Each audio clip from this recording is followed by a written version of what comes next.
3.4 है present as, आज का समय जो चल रहा है। इंदिरा गांधी, अच्छा लगेगा ये सब सुनने में और ज़्यादा, क्योंकि इससे जीके भी रिलेटेड है, ठीक है ना। इंदिरा गांधी, सुषमा स्वराज, वंदना नायकी, किरण बेदी, कल्पना चावला, प्रतिभा पाटिल, मीरा कुमार। तो पहले हम इंदिरा गांधी के बारे में आते हैं। सो इंदिरा गांधी 1917 टू 1984, तो यहाँ पे तो दो लाइन ऐसे ही मिल गए। उनका बर्थ हुआ था 1917 में, उनका डेथ हुआ 1984 में। सो मोस्ट अगर चेरिस्मेटिक लीडर्स हैं, कोई बोल सकते हो ना अच्छा लीडर जो कि चेयरफुल के साथ साथ अच्छे काम करके गए थे। उनके आइडियाज़ एंड एक्टिविटीज़ ऐसे थे कि इंडिया के हर एक जगह को, कोने को टच किया हो। तो वैसे public life, politics life Indira Gandhi ने लाया है, ठीक है। हर एक पॉइंट पे उनका इम्प्रिंट और छाप छोड़ के गए। वर्ल्ड के जितने भी अफेयर्स हैं, स्पेशली नॉन अलाइनमेंट मूवमेंट, जो कि हमें बहुत इम्पोर्टेंट महत्व देता है।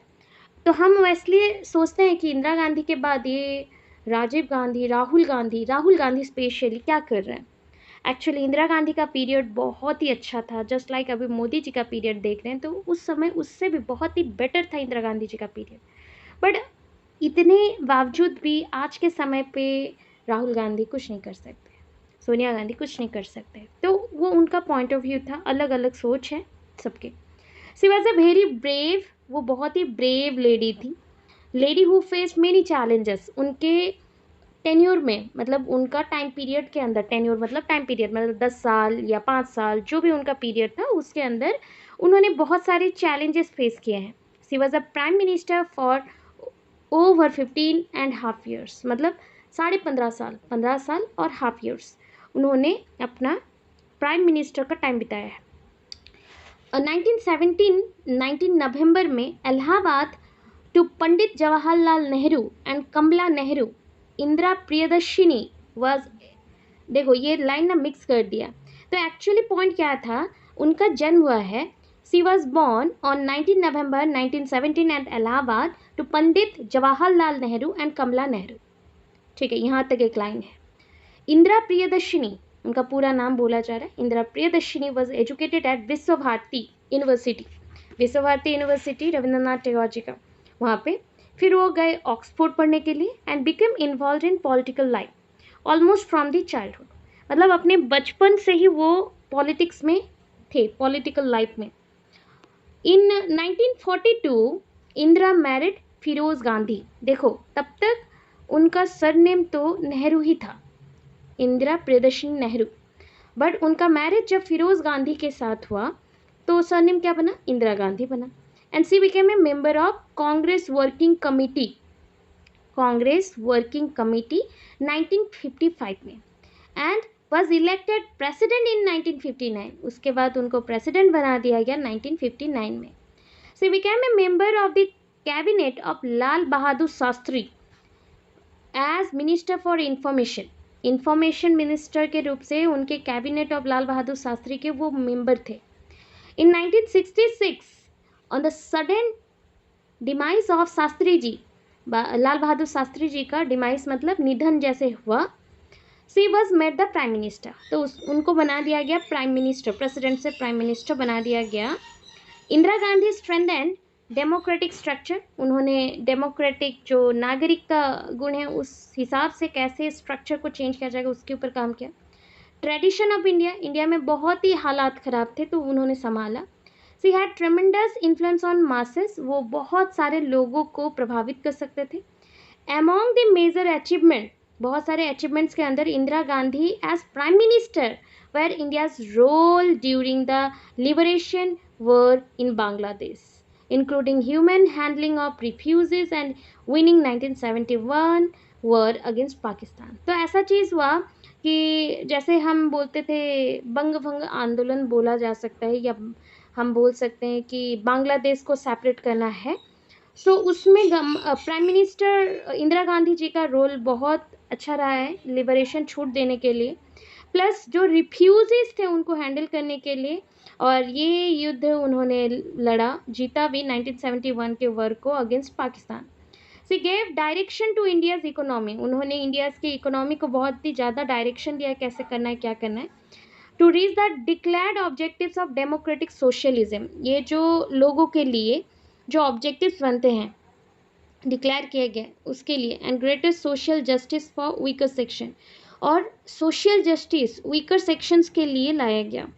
It was under her leadership, उनके लीडरशिप के अंडर पे, that the signing of Simla pact, सुना होगा आपने Simla pact, Pune pact, Simla pact, ऐसे बहुत आते हैं, और with Pakistani premier J A Bhutto and signing Indo Soviet treaty of peace. देखो Simla pact with Pakistani premier J A Bhutto and, और एक साइन किया उन्होंने Indo Soviet treaty of peace, friendship and cooperation.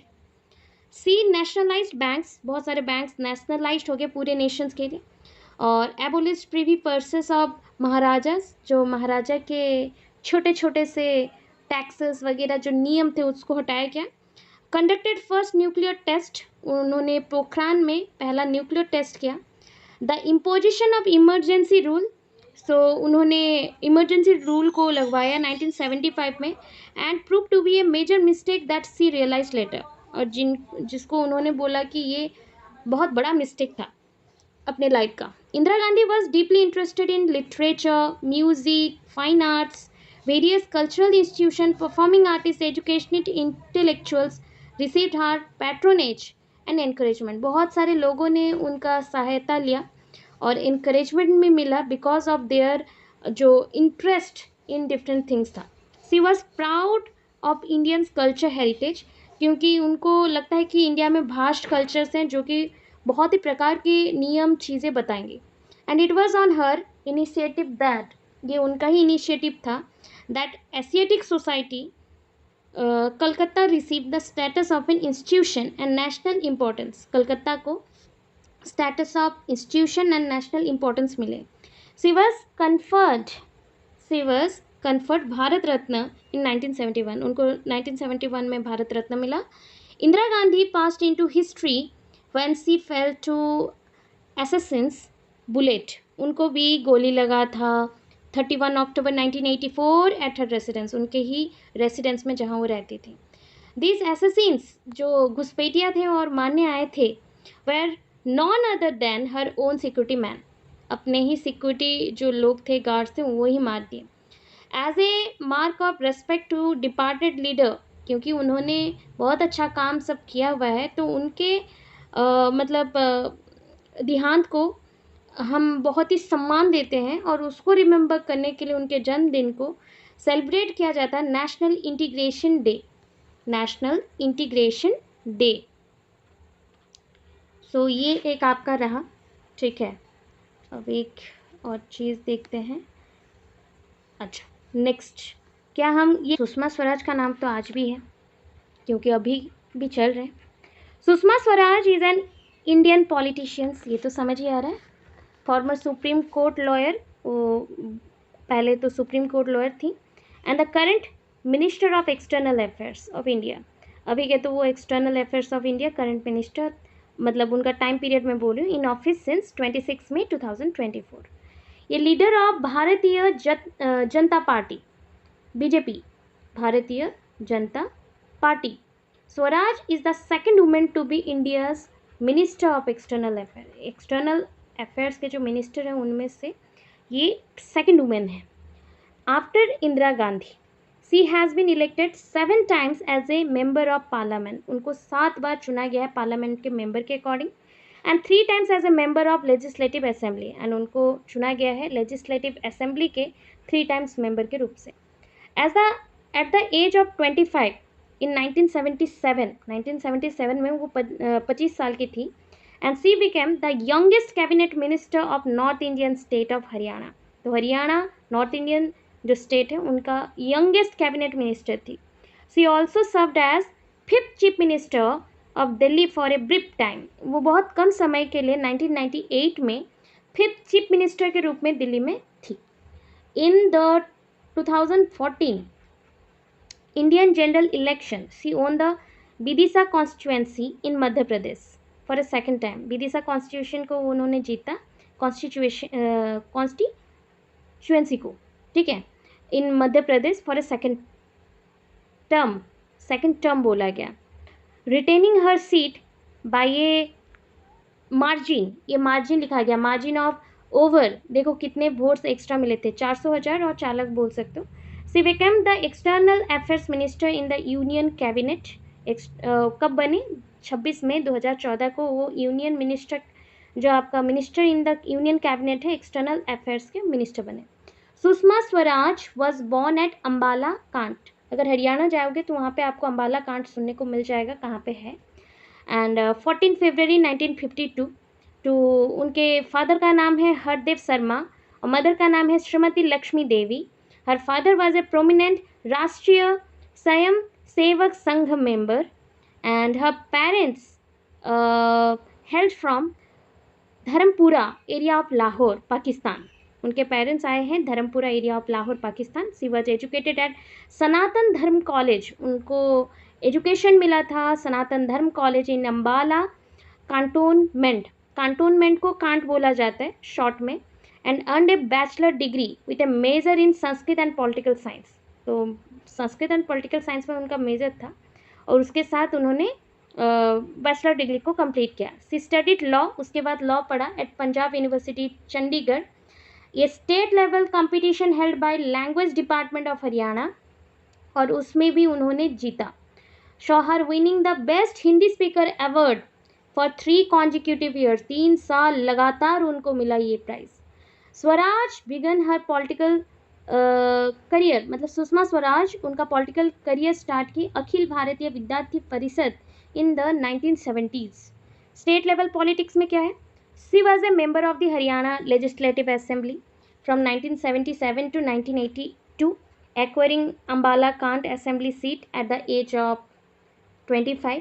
फिर उनको again from 1987 to 1990 in July 1977 she was sworn in as a cabinet minister in Janata Party government headed by then chief minister Devilal. उस time पे अगर जनता party government को कोई head कर रहा था, चीफ मिनिस्टर देवीलाल थे। She became state president of the Janata party Haryana 1979 at the age of 27 years. She was education minister, वो एजुकेशन मिनिस्टर थे हरियाणा के, हरियाणा स्टेट के इन the Bharatiya Janata party Lokdal coalition government during the period. उनका पीरियड देखो 1987 to 1990। In 1973 Swaraj started practised as an advocate in the supreme court of India. तो फिर उन्होंने advocacy भी किया सुप्रीम कोर्ट ऑफ इंडिया में। फिर चीफ मिनिस्टर ऑफ दिल्ली, मतलब ये स्टार्ट किया था उन्होंने 1973 में एडवोकेट बन के। और chief minister of Delhi after a tenure in national level politics 1998 में अक्टूबर में she resign from the union cabinet to take over as a first female chief minister of Delhi. Delhi की वो पहली चीफ मिनिस्टर थी बट बहुत कम समय के लिए। यूनियन मिनिस्टर में क्या है? Information and broadcasting and telecommunication. She was re elected to 12th Lok Sabha from south Delhi parliamentary constituency for a second term in March 1998 under second PM Vajpayee government, सुना होगा वाजपेयी गवर्नमेंट जी का। और she was sworn in union cabinet minister for information and broadcasting with additional charge of ministry of telecommunication from 19th March 1998 to 12th October 1998। ठीक है। सो ऐसा है कि उनके डिसीजंस के वजह से उनको बहुत ही ज़्यादा हेल्प मिला था, मतलब बहुत सारे काम में लोगों को हेल्प मिला था। Plus during this period was to declare film production as an industry which made the Indian film industry eligible to bank finance. उन्होंने सपोर्ट बहुत ज़्यादा किया था फिल्म इंडस्ट्री को भी। And heavily finance by underworld on high rate of interest. This one decision liberated film industry from the clutches of the underworld. So also started community radio, universities and other institution में radio community का start किया गया जिससे आप बच्चों को पढ़ा सकते हैं, तो उन्होंने ही शुरू करवाया था। Minister for information and broadcasting से return to parliament again 2000 April 2000 as a Rajya Sabha member from Uttar Pradesh. She was relocated to Uttarakhand and when the new state was carved out of Uttar Pradesh on 9 November 2000. She was inducted into Union Cabinet as Minister for Information and Broadcasting मतलब ये position उनको मिला कि cabinet minister बनेंगे for information and broadcasting, radio television industries को help करने के लिए, सितंबर 2000 टू अंटिल 2003 जनवरी। ठीक है, उसके बाद भी पूरा है, मतलब उन्होंने बहुत सारा काम किया है एक्चुअली में। यूनियन हेल्थ मिनिस्टर भी थे, तो उनका सिर्फ टाइम आप देखिएगा, she was minister of health, family welfare and parliamentary affairs, जनवरी 2003 से लेके मई 2004 तक थे, near about 1.5 months, when the National Democratic Alliance government lost the general election.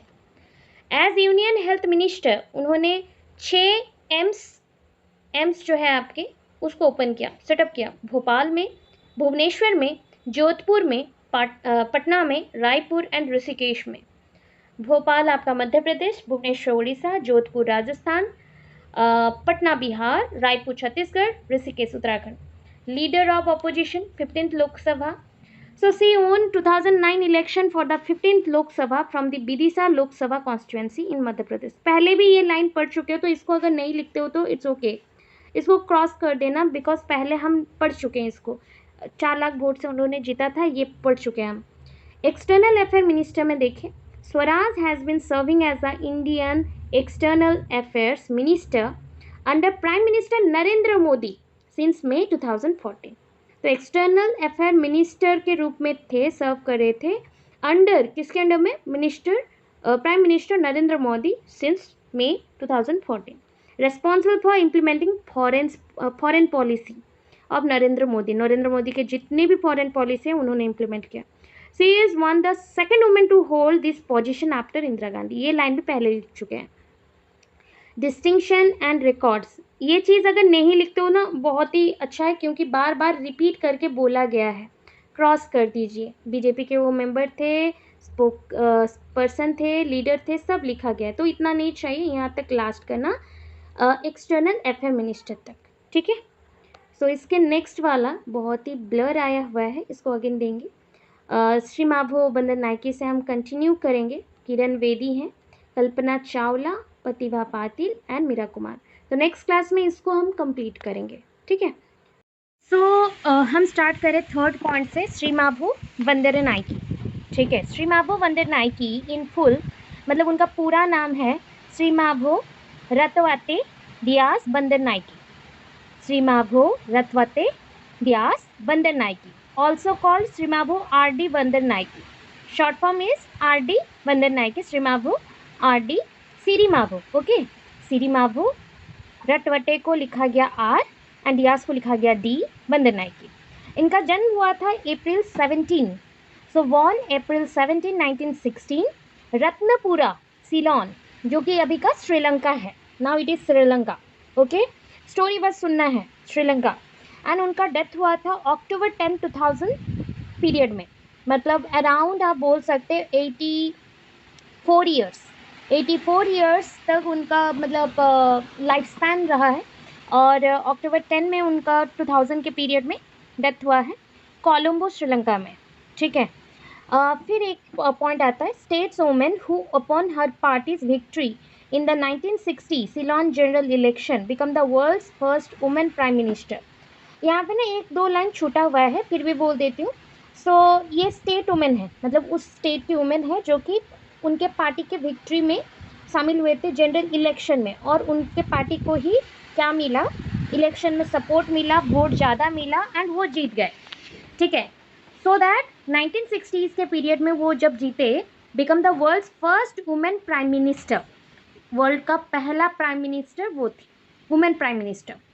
She left office in 1965, वो अपने ऑफिस को त्याग कर दी 1965 में, but return to serve 2 more terms, और भी मतलब फिर से वापस आई सर्व करने के लिए, जैसे कि शासन में रहने के लिए, गवर्नमेंट को हेल्प करने के लिए 1970 to 77, 1994 to 2000 के पीरियड में as prime minister. The family she founded with her late husband SWRD Bandaranaike rose to great prominence in Sri Lankan politics, मतलब जो अपने फैमिली को बनाए थे उन्होंने, मतलब जो फैमिली उन्होंने अपने हस्बैंड के साथ बनाया था, जिनका नाम था SWRD बंदर नायकी, उन्होंने बहुत ही अच्छे से ग्रो किया पॉलिटिकल पार्टीज़ के साथ, मतलब श्रीलंकन पॉलिटिकल पार्टीज़ में उनका फैमिली बहुत ही आगे था। फिर आया born into a wealthy family, so वो बहुत ही जमींदार फैमिली बोल सकते हो या फिर पैसे वाले फैमिली से बिलोंग करती हैं, और उनका मैरिड हुआ था पॉलिटिशियन SWRD बंदरनायके इन 1940 में हुआ था, and begin to interest herself in social welfare. उसी के बाद उनको लगा कि उनको सोशल वेलफेयर में पार्टिसिपेट करना चाहिए, ठीक है, सर्व करना चाहिए। आफ्टर हर हस्बैंड, उनके हस्बैंड के बाद, who become the prime minister in 1956 was assassinated in 1959, मतलब उनका देहांत हुआ, ठीक है। तो she was induced by Sri Lanka freedom party. Sri Lanka freedom party उनका मतलब उनके हस्बैंड का ही पार्टी था, तो उनके हस्बैंड का जब डेथ हो गया उसके बाद श्रीलंका फ्रीडम पार्टी उनको बहुत ज़्यादा मोटिवेट किए कि कौन चलाएगा, क्या होगा, आप पॉलिटिकल लीडर बनिए, तो पार्टी लीडर के रूप से वो आए। The Sri Lanka freedom party won a decisive victory at the general election in July 1960। तो 1960 में जो बोल सकते हैं कि एक तरफा जो जनरल इलेक्शन हुआ उसमें उनको बहुत बड़ा जीत हासिल हुआ, एंड वो एक प्राइम मिनिस्टर के रूप में आए। Bandaranaike carried on her husband's programme, मतलब उनके हस्बैंड जो जो काम कर रहे थे एक सोशलिस्ट के नाते, economic policies, neutrality in international relations, active encouragement of the Buddhist religion, Sinhalese language, मतलब जो हम बोल सकते हैं श्रीलंका का जो लैंग्वेज है सिन्हालीज लैंग्वेज एंड कल्चर, सबको सपोर्ट कर रहे थे ये भी। Her government nationalised various economic enterprises and enforce a law making Sinhalese the sole official language. तो जैसे ही वो इकोनॉमिक एंटरप्राइजेस में गई तो गवर्नमेंट ने नेशनलाइज कर दिया, उसके बाद एक लॉ बनाया गया जिसके माध्यम से सिन्हालीज जो मतलब श्रीलंका का जो लैंग्वेज था उसको ऑफिशियल लैंग्वेज के थ्रू से ले गया। बाय 1964 ये डिपेनिंग इकोनॉमिक क्राइसिस, बहुत बड़ा एक क्राइसिस आया, मतलब पैसे का अभाव पड़ा, and the Sri Lanka freedom party कोalition with the Marxist Sri Lanka समाज पार्टी। तो उस टाइम पे क्या हुआ, द श्रीलंका फ्रीडम पार्टी के पास पैसे इतने नहीं थे, सो उस टाइम पे और एक पार्टी था मार्क्सिस्ट श्रीलंका समाज पार्टी, जिसको बोल सकते हो Ceylon socialist party, Ceylon socialist party, उसके साथ ये जुड़ गया, and had eroded popular support for her government, which was resoundingly defeated in the general election of 1965। सो इसके अकॉर्डिंग हम ये जान सकते हैं कि अगर इकोनॉमिक कंडीशन ख़राब होता है कोई भी कंट्री का, देन बहुत ज़्यादा प्रॉब्लम होता है, वो कोई पार्टी हो, कोई ऐसा एक कंपनी हो या कुछ भी, ठीक है, तो डिफीट होना ही था। 1970 में however her socialist coalition the United Front regain power, again उनके सपोर्ट से यूनाइटेड फ्रंट को क्या मिल गया, पावर मिला, एंड वो बन गए फिर से प्राइम मिनिस्टर, ठीक है। इस बार वो आए रेडिकल पॉलिसीज़ के साथ, मतलब बहुत सारे चेंजेस वाले पॉलिसीज़ के साथ।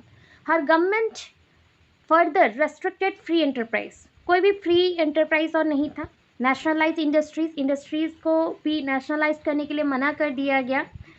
और नेक्स्ट क्या हुआ, कैरिड आउट लैंड रिफॉर्म्स, जो लैंड रिफॉर्म्स हो रहे थे वो भी बहुत कम कर दिए गए। प्रोमुलगेटेड ए न्यू कॉन्स्टिट्यूशन, एक नया कॉन्स्टिट्यूशन बनाया गया, that created an executive presidency, जो कि एक एग्जीक्यूटिव प्रेसिडेंसी बनाया, and made Ceylon into A Republic, Ceylon को एक रिपब्लिक बनाया गया, और उसका नाम उस समय आया श्रीलंका, उससे पहले सिलोन था, और इसको रिपब्लिक बनाने के बाद इसका नाम हो गया श्रीलंका। वाइल रिड्यूसिंग इनइक्वालिटीज़, जैसे कि वेल्थ में बहुत सारे इश्यूज आए, तो हम इनइक्वालिटीज़ इन वेल्थ को जब रिड्यूस कर रहे थे, बंदर नायके सोशलिस्ट पॉलिसीज़, जो भी बंदर नायके का सोशलिस्ट पॉलिसीज़ था, had once again caused economic stagnation, बहुत ही क्या बोल सकते हैं, इकोनॉमिक कंडीशन में फिर से एक कमी आ गया, बोल सकते हो एक रुकावट बन गया, और या फिर स्टैंड हो गया वैसा ही। And her government support Buddhism, उनके गवर्नमेंट सपोर्ट कर रहे थे बुद्धिज़्म को, सिन्हालीज लैंग्वेज को, and help alienate the country's vast Tamil minority, and मतलब इस टाइम पे श्रीलंका में बहुत तमिल लोग रहते थे, तमिल माइनॉरिटी का जो ग्रुप था, लार्ज ग्रुप था, उसको सपोर्ट किया जाता था। तो इस वजह से ना इकोनॉमिक कंडीशन बहुत ख़राब देखने को मिला। The failure to deal with the ethnic rivalries, क्योंकि बिकॉज इकोनॉमिक कंडीशन ख़राब है तो एथनिक जो रिवलरीज हैं, इकोनॉमीज डिस्ट्रेस है, ये सब में इश्यूज आने लगा। In the election of July 1977 to the Sri Lanka Freedom Party, retaining only 8 of the 168 seats in the National Assembly. So normally क्या हो गया, श्रीलंका में जितने भी पार्टी थे उनमें से 8 of the 168 seat in the Assembly, National Assembly, and मतलब 168 सीट से बस 8 सीट्स बच गए एंड धीरे धीरे बंदर नायकी को रिप्लेस्ड कर दिया गया, वोट्स नहीं मिले और असेंबली में सपोर्ट नहीं मिले। In 1980, the Sri Lanka Parliament stripped Bandar Naike of her political rights and barred her from political office. मतलब धीरे धीरे क्या हुआ ना कि आपको नहीं आना है पॉलिटिकल करियर में और नहीं आना है, पॉलिटिकल ऑफिस बंद कर दो, पॉलिटिकल राइट्स आपका ले लिया गया। बट 1986 में प्रेसिडेंट जवाहरलाल बोल सकते हो या जवाहरलाल, ग्रांटेड हर ये पार्डन, बहुत माफ़ी मांगे फिर से, एंड उनको फिर से उनका पॉलिटिकल राइट्स दिया गया। She ran unsuccessfully as the Sri Lanka freedom party's candidate for president in 1988। So उन्होंने फिर से लड़ा श्रीलंका फ्रीडम पार्टीज कैंडिडेट बन के प्रेसिडेंट के पोस्ट के लिए, and after regaining A seat, वहाँ पे उनको एक सीट मिला, अनसक्सेसफुली तो लड़ रहे थे बट एक सीट मिला पार्लियामेंट पे 1989 में, and she become the leader of the opposition. अभी वो ऑपोजिशन पार्टी में आए। Bandaranaike's children in the meantime, उस समय पे क्या था, had become major political figure. ठीक है, बंदर नाइकी के जो बच्चे थे श्रीलंका फ्रीडम पार्टी में बहुत बड़े पॉलिटिकल फिगर बन चुके थे। उनके जो पुत्र थे, मतलब हर सॉन अनुरा पीएचडी बंदर नाइकी, उनका बर्थ हुआ था 1949 में, was first elected to parliament in 1977। उनको पार्लियामेंट में पहला इलेक्टेड किया गया 1977 में, and become the leader of Sri Lanka. जो आपका फ्रीडम पार्टी है, श्रीलंका का जो फ्रीडम पार्टी है उसको दिया गया, उनके लीडर बने, राइट विंग फैक्शन बाय 1984। ठीक है, उस पार्टी में भी राइट विंग फैक्शन बोल के एक पार्ट है, वहाँ का लीडर बने, and he was frustrated in his bid to become the party's leader. वो बहुत फ्रस्ट्रेटेड हो चुके थे कि पॉलिटिकल पार्टी में लीडर बनना है। हाउएवर बाय हिज सिस्टर, उनका सिस्टर का नाम था चंद्रिका बंदर नाइकी कुमाराटुंगा, उनका बर्थ हुआ था 1945 में, जो कि लेफ्ट विंग में देखभाल कर रहे थे। वो राइट विंग में थे तो ये लेफ्ट विंग में थे, and was favoured bye there mother, क्योंकि मदर लीडरशिप के रिस्पॉन्स में थे तो उनको सपोर्ट मिल जाता था। Anura defected from Sri Lanka freedom party and joined the reveal United national party. मतलब 1993 में उनके बेटे को, जो अनुरा है, उनको SLFP मतलब श्रीलंका फ्रीडम पार्टी से निकाल दिया गया और उन्होंने ज्वाइन कर लिया rival united national party.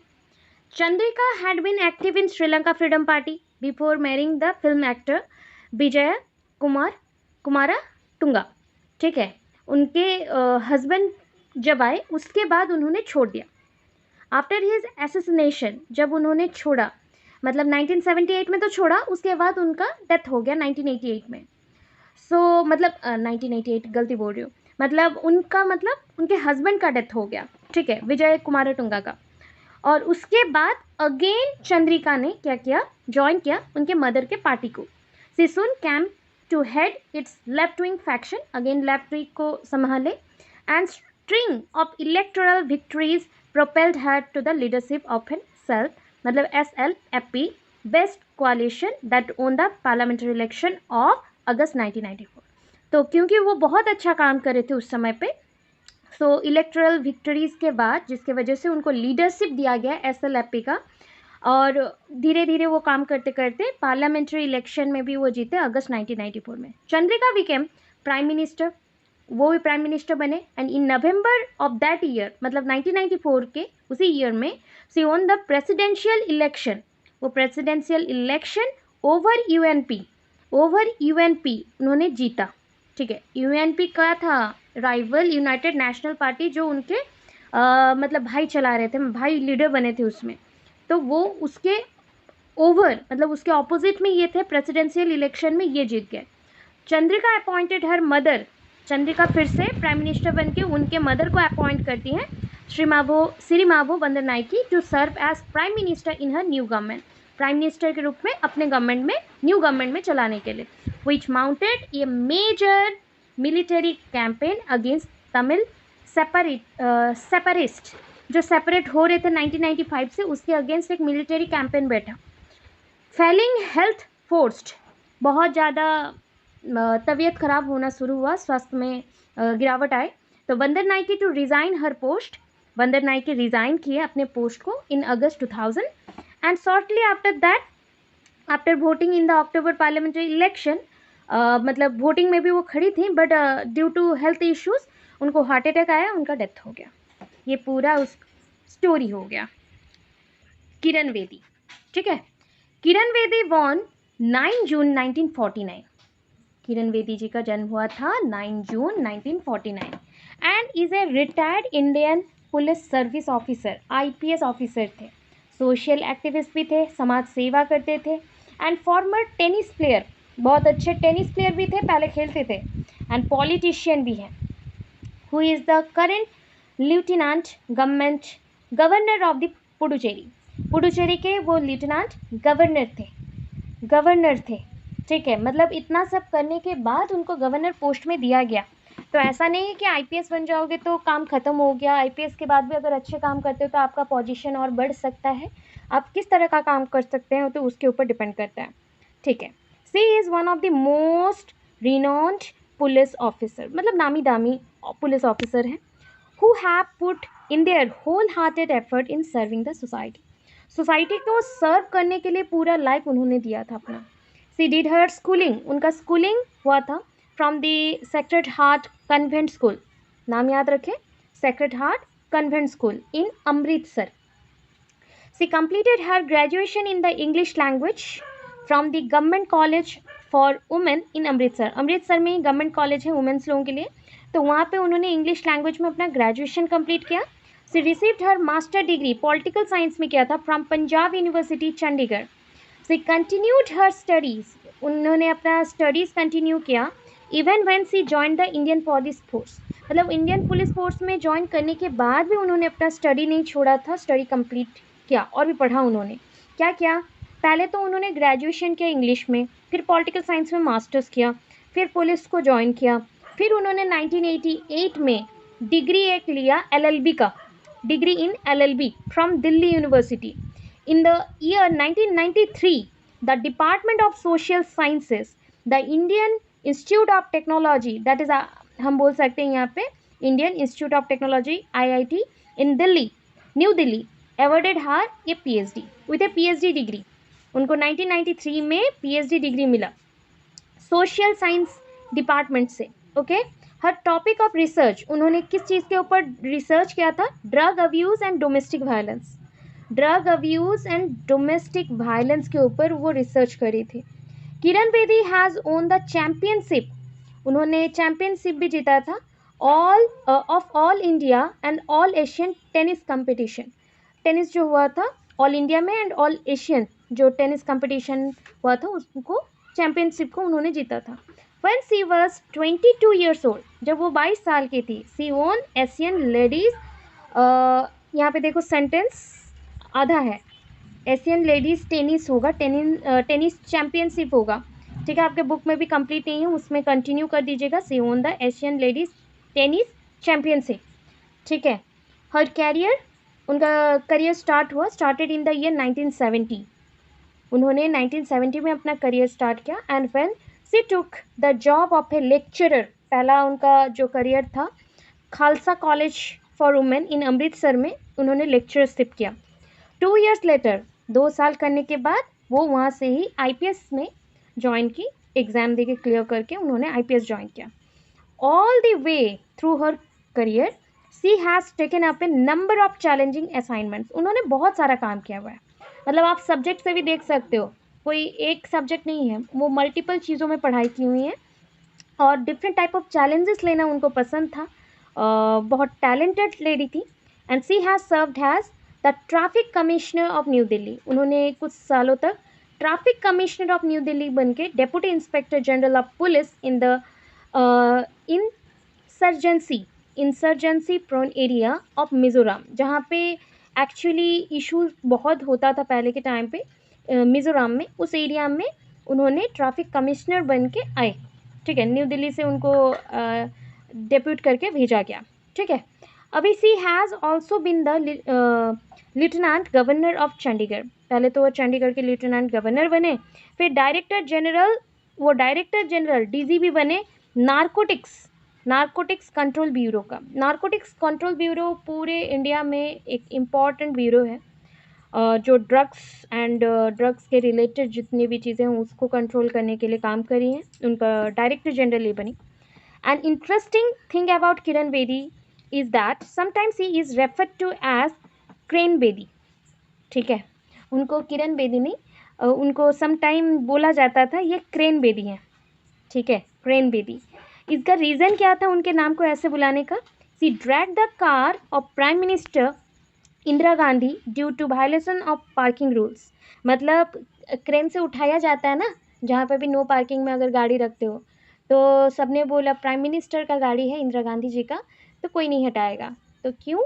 Parking rules सबके लिए सेम है, नो पार्किंग में पार्किंग करोगे तो ऑब्वियस आपको भी ये एक्ट वायलेशन किया बोल के हम लोग हानि पहुंचा रहे हो बोल के बोला जाएगा और आपके लिए भी स्ट्रिक्ट एक्शन लिया जाएगा। और उन्होंने उनके गाड़ी को भी खींच के वहाँ से ले आए, तो इस वजह से उनको क्रेन बेदी बोलते हैं बहुत जगह पे। ठीक है, पार्किंग रूल्स फॉलो नहीं हुआ था बोल के। Kiran Bedi made the Indian police service, ठीक है, police service change its decision in matter related to traffic management. पहले ना ट्रैफिक मैनेजमेंट, नारकोटिक्स, तो ये सब में ना बहुत इश्यूज आते थे, कोई मानता नहीं था, तो उसमें बहुत सारे चेंजेस इन्होंने किया। ड्यूरिंग हर टेन्योर, जब वो inspector general of Tihar jail में थी, उस पीरियड में she brought about several reforms, बहुत सारे चेंजेस लाए। इवन प्रिजनर्स में इतना हेल्प किया उन्होंने, प्रिजनर्स को इतना सपोर्ट किया, इतना मैनेज किया, बहुत सारे प्रिजनर्स चेंज हो गए। उन्होंने प्रिजनर्स को योगा सिखाया, मेडिटेशन बोला, कैसे आपके अगेंस्ट अगर कोई कंप्लेंट है तो कैसे उसको रिजॉल्व करोगे, कोई गलत काम नहीं करोगे लाइफ में, इसके ऊपर भी चला। Kiran Bedi led the foundation for the establishment of 2 voluntary organisation, 2 voluntary organisation में भी वो उनका सपोर्ट था, उनके ऑर्गेनाइजेशंस थे उसमें भी उनका सपोर्ट था। नेमली जैसे नवज्योति, एक था नवज्योति 1988 और एक था इंडिया विजन फाउंडेशन 1994। ठीक है, 2 उनका ऑर्गेनाइजेशन है, 2 वॉलंटरी ऑर्गेनाइजेशंस हैं जिसका नाम है Navjyoti and India vision foundation. These organizations were primarily set up with the aim of improving the living condition, मतलब एक तो था नवज्योति, मतलब जो ड्रग एडिक्ट हैं, मरने वाले हैं, ऐसा हालत बना चुके, उनको कैसे बचाया जाए, और एक था अंडर प्रिविलेज जो लोग हैं जिनको कोई सुख सुविधा नहीं मिलता, उनको कैसे हेल्प किया जाए। The effort of Kiran Bedi has paid and brought her world wide recognition, उनका जो एफर्ट्स था एक दिन पूरे वर्ल्ड को देखने को मिला और इसलिए उनका पूरा नाम ये पूरे वर्ल्ड में फैल गया। Okay, so sorry. सो उनके एफर्ट्स की वजह से वर्ल्ड वाइड वो फेमस हो गए, रिकॉग्नाइज किया गया उनको बहुत ज़्यादा अप्रिशिएशन भी मिला। फॉर ड्रग अब्यूज़ प्रिवेंशन, क्योंकि वो ड्रग अब्यूज़ को रोक रही थी, कैसे रोका जाए, उनका ऑर्गेनाइजेशन जो था वो प्रेजेंट कर रहा था कि सर्च ऑफ, ये बोलते स्वेटर ऑफ मेमोरियल अवार्ड, उनके ऑर्गेनाइजेशन को ये मिला search sweater of memorial award by the United nation, क्योंकि वो ड्रग एडिक्ट लोगों को बचा रहे थे और प्रिवेंट कर रहे थे ड्रग्स नहीं लेना चाहिए। Social work activities done by Kiran Bedi. So 1987 में किरण बेदी ने लॉन्च किया NGO जिसका नाम था Navjyoti India foundation, and this NGO aims at de addiction and rehabilitation of the drug addict. अभी बोला गया था जो एडिक्टेड हैं उनको री एडिक्ट करना है, मतलब कैसे छुड़ाना है, और रिहैबिलिटेशन मतलब उनको रहने के लिए सुविधा के साथ साथ बहुत कुछ सिखाया जाएगा, ड्रग एडिक्ट से बचाया जाएगा। और सोशल इश्यूज जैसे इलिटरेसी, वुमेन एम्पावरमेंट, ऐसे चीज़ों को बढ़ाने के लिए उन्होंने काम किया था। इलिटरेसी को हटाना, वुमेन एम्पावरमेंट को बढ़ाना। She also started India vision foundation in 1994। उन्होंने इंडिया विजन फाउंडेशन 1994 में काम करना शुरू किया। That has been working for police reforms, जो कि काम कर रहा था police reforms, prison reforms, women empowerment, rural and community development. She was also the host of TV program. मैं जब बचपन में थी तो ये टीवी प्रोग्राम चल रहा था, हम लोग जैसे जैसे बड़े हुए होंगे आप लोगों ने भी देखा होगा, आपकी कचेरी बोल के चल रहा था एक टीवी प्रोग्राम, जहाँ पे जो फैमिली के डिस्प्यूट्स होते हैं, जो इश्यूज़ होते हैं, कोई ड्रिंक करके ऐसा करता है, मारपीट करते हैं, एक्सीडेंटली बहुत इशू करते हैं, टॉर्चर करते हैं, वो सारी इश्यूज़ के ऊपर वो काम कर रही थी। आपकी कचेरी में वो बहुत लोगों को रिजॉल्व करके भेजी थी, बहुत सारा सोल्यूशन दिया था। In August 2011, Kiran Bedi joined the India Against Corruption Movement.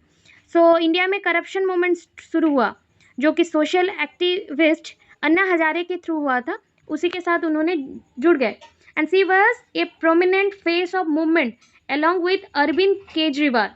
तो अरविंद केजरीवाल के साथ इनका बहुत ही मतलब बोल सकते हैं उस पार्टी में इनका भी रोल बहुत बड़ा मिला। And but parted away with him when the latter decided to establish a political party। तो पॉलिटिकल पार्टी आम आदमी पार्टी जब बना तो उस समय ये अलग हो गया।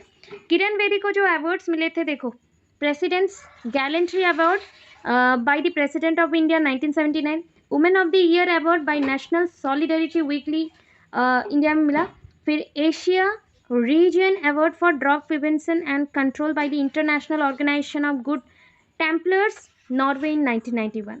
इतना ज़्यादा अगर याद नहीं हो रहा, सिर्फ अवार्ड का नाम लिखना, पूरा नहीं लिख रहे हो, अवार्ड का नाम जरूर लिखना, ठीक है। मिला इंटरनेशनल वुमेन अवार्ड इन 1992, ठीक है। फिर आया Magsaysay award by Ramon Magsaysay award foundation in 1994, Mahila Shiromani award father of Machismo humanitarian award and lion of the year by Don Bosco shrine office Bombay India in 1995। बहुत सारा अवार्ड एक साथ एक line में दिया गया। आप काम करोगे 3 से 4 अवार्ड का नाम लिखना बस, ठीक है। Women of the year award जो है ना by Blue Drop Ground Group Management Culture and Artistic Association Italy in 2002, ये वाला लिखोगे। Pride of India award by American Federation of Muslims of Indian origination और ओरिजिन AFMI इन 1999। सो चुन चुन के छोटा छोटा 4-5 आप लिख सकते हो। यूनाइटेड नेशन मेडल भी मिला उनको by the United Nations in 2004। Next आते हैं कल्पना चावला में। कल्पना चावला के बाद भी और भी हैं, ठीक है, चलो कोई बात नहीं।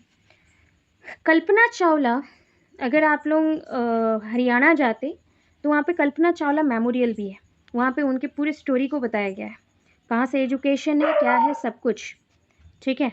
चलो, Kalpana Chawla was born on the 1 July 1961 in a small town. एक टाउन का नाम है कर्नल, बोला जाता है टाउन का नाम है वहाँ पे। तो वहाँ पे हरियाणा स्टेट में उनका जन्म हुआ था, कर्नल वाले टाउन में, ठीक है। हर पेरेंट्स, उनका जो पेरेंट्स हैं, जो कि उनकी क्या बोलते हैं, फादर का नाम है बनारसी लाल चावला एंड मदर का नाम है संजोती चावला, ठीक है। उनकी मतलब इन दोनों के क्या है न, 2 अदर डॉटर्स नेम्ड, उनके 2 और भी बेटियां हैं और एक बेटा है। एक तो हो गया कल्पना चावला तो है ही, उनको छोड़ के भी और भी 2 बेटी थी, सुनीता चावला, दीपा चावला, एंड उनका बेटा था संजय चावला, ठीक है। Kalpana was the youngest in her family. Kalpana Chawla सबसे यंगेस्ट थी उनके फैमिली में। And she was the most pampered too, बहुत ज़्यादा ही उनको पैम्पर किया जाता था, लाडली भी थी बहुत ज़्यादा। सी गॉट एजुकेटेड, यहाँ पे ना सी गॉट एजुकेटेड लिख सकते हो और सी गॉट लिटरेसी भी लिख सकते हो। उनको एक टैगोर पब्लिक स्कूल बोल के था, वहाँ पे उन्होंने पढ़ाई किया। And later enroll into Punjab Engineering College to complete her aeronautical, क्योंकि उनको एस्ट्रोनॉट बनना था तो उसी के ऊपर वो इंजीनियरिंग डिग्री ले रही थी, एरोनॉटिकल इंजीनियरिंग डिग्री 1982 में। In the same year she move to the US, उनको US में चांस मिला। And she got married to Jean Pierre Harrison in 1983, वहाँ पे उनका मैरिड भी हो गया, तो जीन पेरी हैरिसन को उन्होंने मैरिज किया। He was a flying instructor, वो उनके फ्लाइंग इंस्ट्रक्टर थे, कैसे उड़ना है, और एविएशन ऑथर भी थे, बुक भी लिखते थे कैसे उड़ा जाता है, कैसे मुश्किल आते हैं, क्या कौन से चैलेंजेस फेस करना पड़ता है, हर कुछ चीज़ों पे थे. In 1984, she completed her MS in Aerospace Engineering from the University of Texas in Arlington. Arlington university of Texas से उन्होंने अपना MS इन एरोस्पेस इंजीनियरिंग में कंप्लीट किया. इन 1988 उनको PhD मिला. She obtain a PhD in the same subject, उसी subject के ऊपर, एरोस्पेस इंजीनियरिंग पे, from the university of Colorado at Boulder. Colorado at boulder.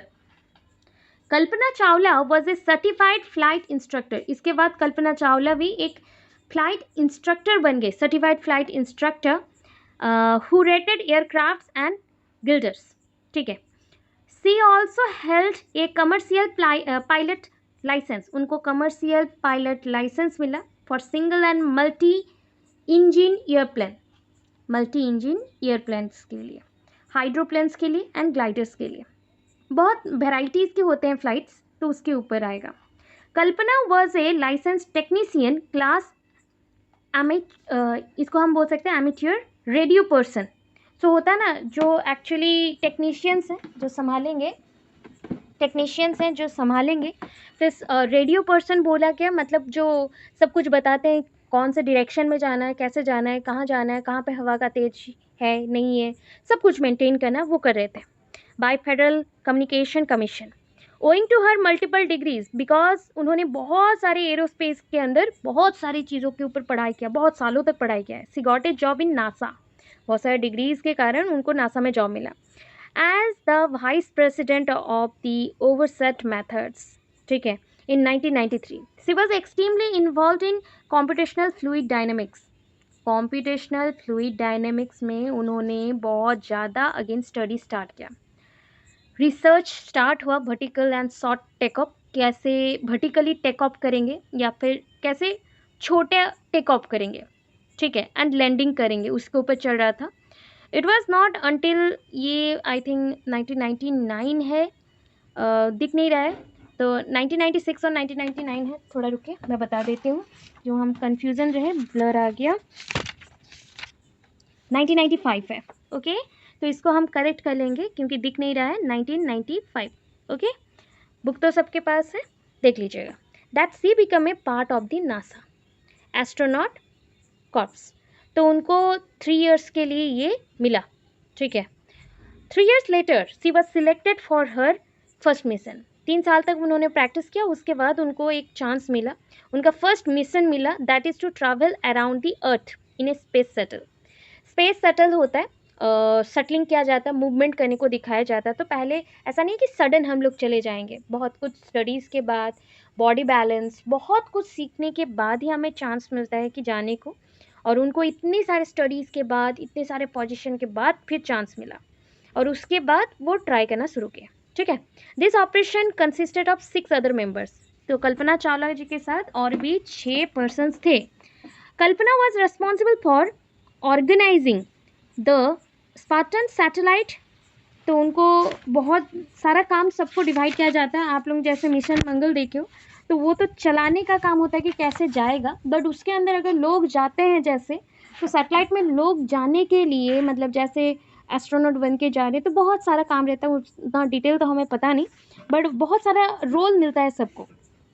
जैसे कि कल्पना चावला रिस्पॉन्सिबल थे Spartan satellite, but she was unsuccessful in her role. वो role में unsuccessful रही due to its malfunction, क्योंकि काम करना बंद कर दे रहा था.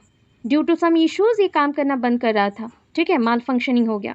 It was found that due to technical errors, अभी जो बोल रही थी, the satellite defied control of ground staff. मतलब धीरे धीरे क्या बोलते हैं, कंट्रोलिंग पावर हो गया, कैसे वो कंट्रोल करेंगे ग्राउंड लेवल में. एंड फ्लाइट क्रू मेंबर्स सब कुछ धीरे धीरे क्या हो गया, जल गए. नीचे पहुंचने से पहले वो लोग जल गए.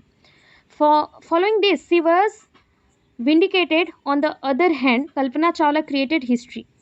ऐसा तो है कि उनका डेथ हो गया, अमर हो गए, बट अदर हैंड में देखा जाए तो हिस्ट्री में उनका नाम रहा, क्योंकि first Indian women to travel in a space shuttle था. She had the privilege of journeying as far as 10.4 million kilometres वो वहाँ तक जर्नी किए थे. द अप्रोक्सीमेटली एड्स अप, हम और भी बोल सकते हैं, up to 252 times around the earth orbit. मतलब अर्थ ऑर्बिट के 252 टाइम्स अगर मूव करते हैं तो जितना एरिया होगा उतना एरिया तक वो लोग गए थे. दैट कॉम्प्राइजेस, अगर हम लोग घंटे में काउंट करें, 372 hours in space. After this Spartan satellite incident, ये जो स्पार्टन सैटेलाइट इंसिडेंट हुआ, शी वॉज गिवन ये technical position and her excellent work was recognised and awarded. उनके काम को बहुत ही सम्मानित किया गया और अवार्ड दिया गया. इन 2000 शी वॉज अगेन असाइंड. तो ऐसा है ना, उस समय पे बहुत कम लोग बचे थे, माल फंक्शनिंग हुआ, बहुत इंज्योर्ड हुए, बहुत लोग मर गए. ऐसा हुआ कि एक साइड जल भी गया था. फिर भी अगर बोला जाए कि जब वो फिर से जाने का पॉइंट आएगा, देखो तो 2000 के पीरियड में she was again assigned on her second flight mission. तो उनको सेकंड फ्लाइट मिशन मिला क्योंकि फर्स्ट वाला पूरा ही अनसक्सेसफुल एंड बहुत लोगों का डेथ भी हो गया था, अनकॉन्शियस रहे थे, कुछ पोर्शन सैटेलाइट का जल भी गया था. तो ऐसा बहुत कुछ हुआ स्पेस शटल में. बट इन 2000 पीरियड में जब वो अगेन सेकंड फ्लाइट मिशन में गए as part of flight STS-107, Kalpana's responsibility यहाँ पे क्या था, माइक्रोग्रेविटी एक्सपेरिमेंट करी थी वो, उसका रेस्पॉन्सिबिलिटी उनको दिया गया था. Along with her team member she undertook a detailed research. उन्होंने बहुत डिटेल्ड रिसर्च किया, advance technology development, astronaut health, safety, study of earth, space science, बहुत कुछ. During the course of this mission, क्योंकि बहुत समय तक था, बहुत सारे मिसहैप्स हो गया, बहुत सारे छोटे मोटे गलतियाँ चलती गई. और मतलब जो उनका इंजन था, शटल इंजन का जो फ्लो लाइनर्स था, उसमें बहुत सारे क्रैक्स होना शुरू किए. This delayed the project until 2003. तो ये प्रोजेक्ट उन्होंने 2000 साल में स्टार्ट किया था, बट वो जा नहीं पाए 2003 तक क्योंकि बहुत सारे क्रैक्स आ गए जब भी काम कर रहे थे. ऐसा होता है कि सैटेलाइट और हम लोग जैसे कोई फ्लाइट को कोई कुछ भी भेजा जा रहा है ना, तो उससे पहले उस पर रिसर्च स्टडीज़ बहुत कुछ करना पड़ता है, जैसे वहाँ पे जाके प्रॉब्लम ना हो, क्योंकि वहाँ पे प्रॉब्लम हुआ तो सबका डेथ हो जाएगा. So it was on February 1st 2003 that the space shuttle STS-107 देखो कोलैप्स्ड हो गया, ठीक है, ओवर द टेक्सास रीजन. मतलब पहुँचने वाला था टेक्सास के रीजन में, वहाँ पे कोलैप्स्ड, ख़त्म, स्मैश्ड हो गया. When it reenter the earth atmosphere, जब वो अर्थ एटमोसफियर के अंदर आ रहा था. This unfortunate event ended the lifes of 7 crew members. 7 member including Kalpana Chawla death हो गया. उनके अचीवमेंट एंड एक्कोलेट्स जो थे ना, अभी बहुत सारे लिख चुके हैं ऑलरेडी, आप चाहो तो यहाँ तक पढ़ सकते हो और नहीं चाहिए. अचीवमेंट्स एंड अवार्ड्स ऑलरेडी अंदर में हम लोग पढ़ चुके हैं. देखो ये 372 आवर्स, 252 रोटेशन, ये सब कुछ हमने पढ़ लिया, तो मत लिखना, ठीक है, जहाँ तक बोला गया उतना लिख देना, इनफ है. फिर आते हैं प्रतिभा सिंह पाटिल. प्रतिभा सिंह पाटिल, तो Pratibha Patil was born on 19 December. तो 19 दिसंबर 1934 में in the village of Nadgaon, Nadgaon in the Jalgaon district of Maharashtra, वहाँ पे उनका जन्म हुआ, ठीक है. Her father name is Narayan Rao Patil. उनके फादर का नाम था Narayan Rao Patil. And she was married to Devi Singh Ransingh Shekhawat. नाम सुनिए उनके मदर का नाम, अच्छा मदर नहीं, सॉरी गलत बोल दिया. देवी सिंह रणसिंह शेखावत उनका हस्बैंड का नाम था, मैं उनके मदर का नाम यहाँ पे ये कर दी गलती से. उनके फादर का नाम था नारायण राव पाटिल. उनके मदर का नाम यहाँ पे गिवन नहीं है और कंफ्यूजिंग की वजह से मैंने बोल दिया, सो सॉरी. और यहाँ पे बोला गया उनका मतलब मैरिज के किसके साथ, देवी सिंह रणसिंह शेखावत ऑन 7 जुलाई 1965, ठीक है. Pratibha Patil was educated initially Jalgaon district में, महाराष्ट्र का जलगांव डिस्ट्रिक्ट में उनका एजुकेशन शुरू हुआ. Subsequently she was awarded a master degree. Political science में उन्होंने मास्टर डिग्री किया एंड इकोनॉमिक्स में भी उन्होंने मास्टर डिग्री किया बाय मुलजिरेथा कॉलेज जो जलगांव में ही प्रेजेंट है. And then a bachelor of law degree, फिर से लॉ डिग्री में बैचलर्स किया by government law college Mumbai से. At the age of 27 Pratibha Patil was elected to the Maharashtra Legislative Assembly for Jalgaon constituency. तो जलगांव कॉन्स्टिट्यूएंसी से उन्होंने अपना शुरू किया. प्रतिभा पाटिल इलेक्ट हुए महाराष्ट्र लेजिस्लेटिव असेंबली में. She became member of parliament in the Rajya Sabha में मेंबर बने, पार्लियामेंट का मेंबर बने, और उनका टाइम पीरियड था 1985 to 1990. In the 1991 election for the 10th Lok Sabha, she was elected as a member of parliament. वो member of parliament representing the Amravati constituency. पहला constituency तो जलगांव का था, उसके बाद second constituency अमरावती के लिए वो खड़ी हुई थी. Pratibha Patil had held various cabinet portfolios. बहुत सारे ऐसे portfolios में वो खड़ी थी. During her period in the Maharashtra Legislative Assembly, she had also had official position. उनको official position मिला, राज्यसभा में भी मिला, लोकसभा में भी मिला. And on 8 November 2004, she was appointed as the 24th governor of Rajasthan. Rajasthan के वो गवर्नर बने 2004 8 नवंबर में. After this, she became 12th president of India. वो 12वीं प्रेसिडेंट थी इंडिया की. एंड रिज्यूम्ड ऑफिस, उन्होंने अपना जो टेन्योर था क्या था, 25 जुलाई 2007 टू 25 जुलाई 2012. ठीक है. Pratibha Patil was the first women of India to hold the office of president. ठीक है, वो पहली वुमेन थी जो कि होल्ड की थी ऑफिस ऑफ प्रेसिडेंट में. And she will always be remembered as the Indian politicians. उनको बहुत ही माना जाता है कि इंडियन पॉलिटिशियंस में वो अच्छा काम किए थे. who serve as 12th president of India, जो कि 12वीं प्रेसिडेंट थी इंडिया की. ठीक है. Last one, Meera Kumar. ठीक है. स्पेलिंग में ना बहुत जगह पे बहुत कुछ दिया है. कहीं पे MEERA दिया गया, कहीं पे MEIRA दिया गया है, मीरा कुमार. सो आप मीरा कुमार लिखोगे, मीरा कुमार लिखो, चल जाएगा. क्वेश्चन पेपर में जो आएगा नाम ना, उसी के बेसिस में लिखना. ठीक है. Meera Kumar is an Indian politician. ये इंडियन पॉलिटिशियन है. 5 टाइम मेंबर ऑफ पार्लियामेंट, 5 बार मेंबर बन चुके हैं पार्लियामेंट की. She was elected unopposed as the first women speaker of Lok Sabha. मतलब अनअपोज्ड, उनके ऑपोजिशन में कोई नहीं थे.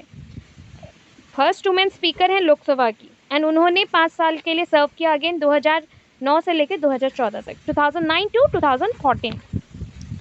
She is a lawyer. यहाँ पे जितना भी पॉलिटिशियंस को देख रहे हो ना, सब लॉ पढ़ के आए हैं. She is a lawyer, a former diplomat. Prior to being a member of 15th Lok Sabha, वो 15th लोकसभा की मेंबर थी. She has been elected earlier, उससे पहले 8 नंबर पे, 11 नंबर पे, 12 नंबर एंड 14th लोकसभा में भी वो सिलेक्ट हुई थी. ठीक है, क्योंकि हम लोग बोल चुके हैं ना 5 time member of parliament. So 8, 11, 12, 14, 15. ठीक है. She served as a cabinet minister.